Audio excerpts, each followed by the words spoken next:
ಟೆಕ್ಸಸ್ನ ನನ್ನ ಸಬ್ಸ್ಕ್ರೈಬರ್ಸ್ಗೆ ನಾನು ಯಾವ ವಿಡಿಯೋ ಇಷ್ಟ ಆಯಿತು ಅಂತ ಕೇಳಿದಾಗ ಹೇಳಿದ್ದು ಒಂದೇ ಪರ್ಟಿಕ್ಯುಲರ್ ಸೀರೀಸ್, ಅದೇ ಹ್ಯೂಸ್ಟನ್ ಸೀರೀಸ್. ಹ್ಯೂಸ್ಟನ್ ಸೀರೀಸ್ ನಿಮ್ಮೆಲ್ಲರಿಗೂ ಇಷ್ಟ ಆಗಿದೆ ಅಂತ ನನಗೂ ಗೊತ್ತು. ಅದಕ್ಕೆ ಮತ್ತಷ್ಟು ಹೊಸ ವಿಡಿಯೋಸ್ ಮತ್ತು ಜಾಗದ ಒಂದು ಪರಿಚಯನ ನಿಮಗೆ ಮಾಡೋದಕ್ಕೋಸ್ಕರ ಹೊಸ ಅಡಿಷನ್ ಮಾಡ್ತಾ ಇದ್ದೀನಿ ಈ ಸೀರೀಸ್ಗೆ. ಈ ಹೊಸ ಅಡಿಷನ್ ಸಹ ಇಂಟ್ರೆಸ್ಟಿಂಗ್ ಆಗಿರುತ್ತೆ ಅಂತ ಭಾವಿಸ್ತೀನಿ. ಪೂರ್ತಿ ನೋಡಿ ಹೇಗನ್ನಿಸ್ತು ಅಂತ ತಿಳಿಸೋದನ್ನು ಮರಿಬೇಡಿ. ನಮಸ್ಕಾರ ಸ್ನೇಹಿತರೆ, ಕಾಫ್ ಟೈಮ್ ಕನ್ನಡದ ಮತ್ತೊಂದು ಸಂಚಿಕೆಗೆ ನಿಮ್ಮೆಲ್ಲರಿಗೂ ಸ್ವಾಗತ. ಹೇಗಿದ್ರೆ ನೀವೆಲ್ಲರೂ? ಇವತ್ತು ನಾನು ನಿಮ್ಮನ್ನು ಟೆಂಪಲ್ಗೆ ಕರ್ಕೊಂಡು ಹೋಗ್ತಾ ಇದ್ದೀನಿ. ಕನ್ಫ್ಯೂಸ್ ಆದ್ರಾ? ಆಗಲೇಬೇಕು, ಯಾಕಂದರೆ ಈ ಸಿಟಿ ಹೆಸರೇ ಟೆಂಪಲ್. ಇಲ್ಲಿ ನಾವು ಓಂಕಾರ ಗಣಪತಿ ದೇವಸ್ಥಾನಕ್ಕೆ ಹೋಗೋಣಂತೆ. ಇದನ್ನು Hindu temple of central Texas ಅಂತಲೂ ಕರೀತಾರೆ. ಏನೆಲ್ಲ ಇದೆ ಅಂತ ಒಳಗಡೆ ಹೋಗಿ ಒಂದು ಸುತ್ತ ಹಾಕೋಣ. ಅದಕ್ಕೂ ಮುಂಚೆ ಹೊರಗಡೆ ಸುಂದರವಾದ ವಾತಾವರಣ ಹೇಗಿದೆ ಅಂತ ಒಂದು ಸುತ್ತ ಹಾಕಿ ನಂತರ ನಾವು ಒಳಗಡೆ ಹೋಗಿ ದೇವರ ದರ್ಶನನ ಪಡೆಯೋಣಂತೆ. ಟೆಂಪಲ್ ಅನ್ನೋ ಊರು ಡ್ಯಾಲಸ್ಸಿಂದ ಆಸ್ಟಿನ್ ಹೋಗೋ ದಾರಿಯಲ್ಲಿ ವೇಕೋ ಸಿಟಿಯಿಂದ 45 ನಿಮಿಷ ದೂರದಲ್ಲಿದೆ. ಡ್ಯಾಲಸ್ ಡೌನ್ ಟೌನ್ನ ಬೆಳಗಿನ ಸುಂದರವಾದ ದೃಶ್ಯ ನೋಡ್ತಾ ವೇಕೋ ಹೋಗಿ ಅಲ್ಲಿಂದ ಟೆಂಪಲ್ ಹೋಗಿ ಸೇರೋ ಅಷ್ಟೊತ್ತಿಗೆ ದೇವಸ್ಥಾನ ಓಪನ್ ಆಗೋ ಟೈಮ್ ಆಯಿತು. ಈ ದೇವಸ್ಥಾನ Monday to Friday 9 AM to 12 PM ಮತ್ತು 5 PM to 8:30 PM ಓಪನ್ ಇರುತ್ತಂತೆ. ಮತ್ತು Saturday Sundays 9 AM to 8:30 PM open ಇರುತ್ತೆ. ಹಾಗಾಗಿ 9 AMಗೆ ಓಪನ್ ಆಗೋ ಕಾರಣ ನಾವು ಇಲ್ಲಿಂದ ಹೊರಟು ಅಲ್ಲಿ ಹೋಗೋ ಅಷ್ಟೊತ್ತಿಗೆ ಕರೆಕ್ಟಾಗಿತ್ತು. ಎಂದಿನಂತೆ ಈ ಜಾಗದ ಬಗ್ಗೆ ಸ್ವಲ್ಪ ವಿಷಯನ ತಿಳ್ಕೊಳ್ಳೋಣಂತೆ.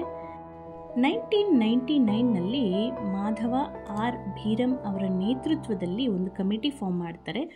ಫಾರ್ಮ್ ಮಾಡಿ ದೇವಸ್ಥಾನ ಕಟ್ಟಬೇಕು ಅಂತ ಡಿಸೈಡ್ ಮಾಡಿ ನಂತರದ ದಿನಗಳಲ್ಲಿ ಅದೇ ಒಂದು ಕಾರ್ಯದಲ್ಲಿ ಅವರು ತೊಡಗಿಸಿಕೊಂಡು 2003ನಲ್ಲಿ ಪ್ರಾಣ ಪ್ರತಿಷ್ಠಾಪನೆ ಮಾಡ್ತಾರೆ.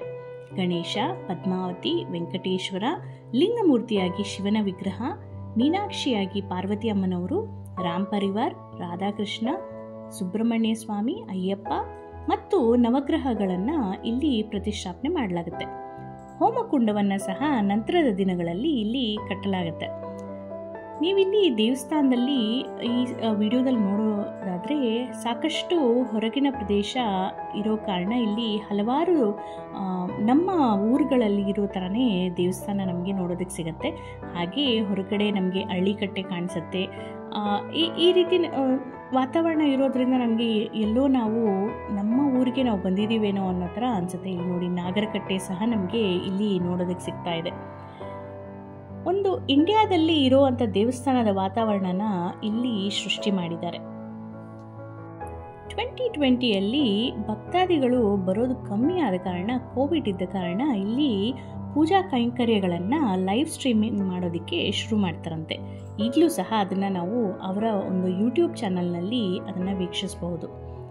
ಎಷ್ಟು ಪ್ರಶಾಂತವಾಗಿದೆ ಅಲ್ವಾ? ಅದರಲ್ಲೂ ಒಂಥರ ಕ್ಲೌಡಿ ಆಗಿತ್ತು ವೆದರು. ಇನ್ನು 8:30 ಏನೋ ಆಗಿತ್ತು ನಾವಿಲ್ಲಿ ಹೋಗಿ ಸೇರೋ ಅಷ್ಟೊತ್ತಿಗೆ. ದೇವಸ್ಥಾನ ಇನ್ನೂ ತೆಗೆದಿರಲಿಲ್ಲ. ಹಾಗಾಗಿ ನಾವು ಹೊರಗಡೆ ಹಾಗೆ ಈ ಪರಿಸರದ ಒಂದು ಸೊಬಗನ್ನು ನಾವು ಆಸ್ವಾದಿಸ್ತಾ ಅಲ್ಲೇ ಓಡಾಡ್ತಾ ಇದ್ದರೆ ತುಂಬಾ ಪ್ರಶಾಂತವಾಗಿತ್ತು.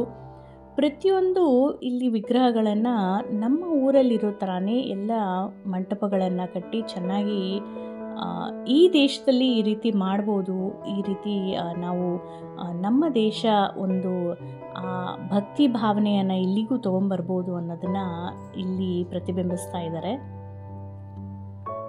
ಇನ್ನು ತಡ ಮಾಡದೆ ಒಳಗಡೆ ಹೋಗಿ ಮಹಾಗಣಪತಿಯ ಒಂದು ದಿವ್ಯ ದರ್ಶನವನ್ನು ಪಡೆದು ಆ ಗಣಪತಿಯ ಆಶೀರ್ವಾದವನ್ನು ಪಡೆಯೋಣಂತೆ. ಬನ್ನಿ.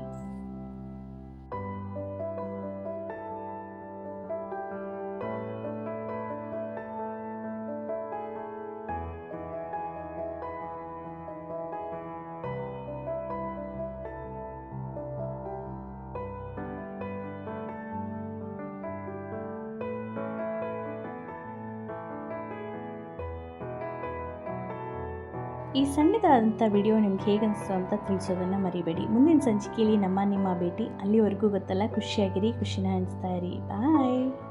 ಗಣಪತಿ ಬಪ್ಪ ಮೋರ್ಯ.